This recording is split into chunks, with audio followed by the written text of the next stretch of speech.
The United States had just emerged victorious in the Revolutionary War, but the Articles of Confederation, the country's first governing framework, were proving inadequate. The Articles provided a weak central government, making it difficult to address national issues such as defense, trade, and tax collection. States had more power than the federal government, and this lack of unity and coherence caused problems in managing the country's growth. To address these challenges, delegates from 12 states, Rhode Island did not attend, convened in Philadelphia in May 1787 to craft a new governing document. The Constitutional Convention, as it came to be known, brought together some of the brightest minds of the era, including George Washington, James Madison, Benjamin Franklin, and Alexander Hamilton. One of the central debates was over how to structure the new government. The delegates had to balance the interests of larger states, which wanted proportional representation in the government, with those of smaller states which feared being overshadowed. The solution was the Great Compromise, which established a bicameral legislature. The House of Representatives would be based on population, while the Senate would give each state equal representation. The issue of federalism also loomed large. Should the central government have the power to govern in all areas, or should it be limited? The framers ultimately chose a system of federalism, where the powers of government are divided between the national government and state governments, ensuring that neither one would be too dominant. One of the most contentious issues, however, was slavery. The Three-Fifths Compromise allowed Southern states to count enslaved people as three-fifths of a person for the purposes of representation. This did not address the moral issue of slavery, but it allowed the Constitution to be ratified. Despite these compromises, the Constitution was still a bold experiment in self-government. On September 17, 1787, the framers of the Constitution signed the document, which would then need to be ratified by 9 of the 13 states.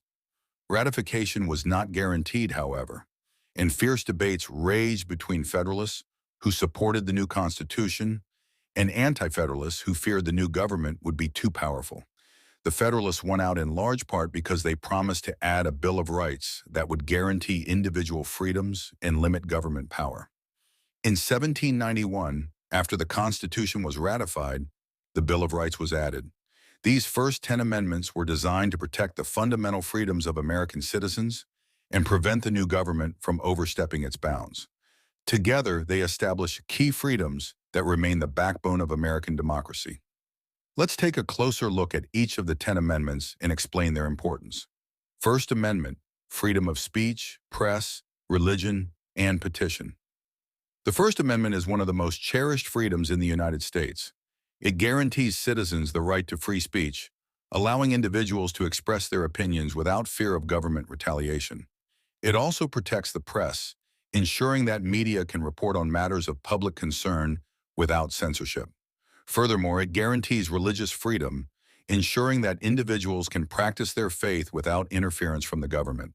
Finally, it ensures the right to petition the government for redress of grievances, giving the people a way to address wrongs committed by the government. Second Amendment, right to keep and bear arms. The Second Amendment guarantees the right to own and carry weapons. Initially, this right was tied to the need for a well-regulated militia to protect the fledgling nation. However, over time, it has come to symbolize individual rights to self-defense and protection, making it one of the most debated amendments in modern times. Third Amendment, conditions for quartering soldiers. This amendment arose from colonial grievances during the Revolutionary War, where British soldiers were forced into the homes of colonists. The Third Amendment prohibits the government from forcing private citizens to house soldiers in their homes during peacetime, a protection against potential government overreach. Fourth Amendment, right against unreasonable searches and seizures. The Fourth Amendment is a vital protection against government surveillance and intrusion. It ensures that people are not subjected to unreasonable searches or seizures by the government, and that authorities must have a warrant based on probable cause to search private property. Fifth Amendment, rights of the accused. The Fifth Amendment provides several protections for individuals accused of crimes. It guarantees due process, ensuring that the government follows fair procedures in legal matters. It also protects against double jeopardy, meaning individuals cannot be tried twice for the same offense. The amendment ensures the right against self-incrimination, often referred to as the right to remain silent, and it protects property rights through the Takings Clause, which ensures that private property cannot be taken without compensation. Sixth Amendment, right to a speedy and public trial. The Sixth Amendment ensures that individuals accused of a crime have the right to a fair and speedy trial by an impartial jury. It allows the accused to confront witnesses against them and guarantees the right to legal counsel, ensuring that people have the proper defense. Seventh Amendment, right to a jury trial in civil cases. This amendment guarantees that individuals have the right to a jury trial in civil cases where the value in dispute exceeds a certain amount. This reflects the belief that decisions in important legal matters should be made by a jury of one's peers. Eighth Amendment, protection against cruel and unusual punishment. The Eighth Amendment prohibits cruel and unusual punishment, ensuring that penalties for crimes are not excessive or degrading. It also restricts the use of excessive bail and fines, reinforcing the principle of proportionality in the justice system. Ninth Amendment, rights retained by the people. The Ninth Amendment clarifies that the enumeration of certain rights in the Constitution does not mean that others do not exist. This ensures that the people retain other rights not explicitly mentioned in the document, safeguarding rights that are not specifically outlined. Tenth Amendment, powers reserved to the states or the people.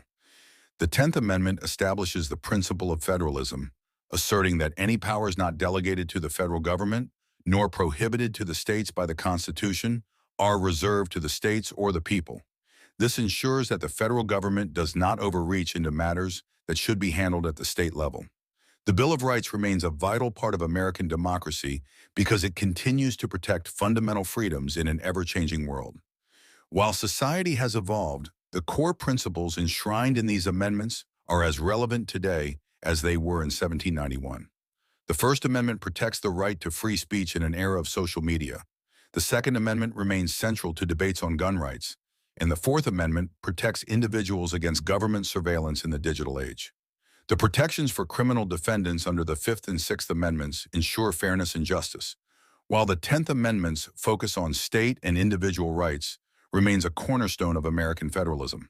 These rights shape the fabric of American society, ensuring that the government remains accountable to the people and that citizens can express themselves freely without fear of government interference. The U.S. Constitution, alongside the Bill of Rights, established a system of government designed to balance power and protect individual freedoms. These first 10 amendments are as vital today as they were when they were first ratified.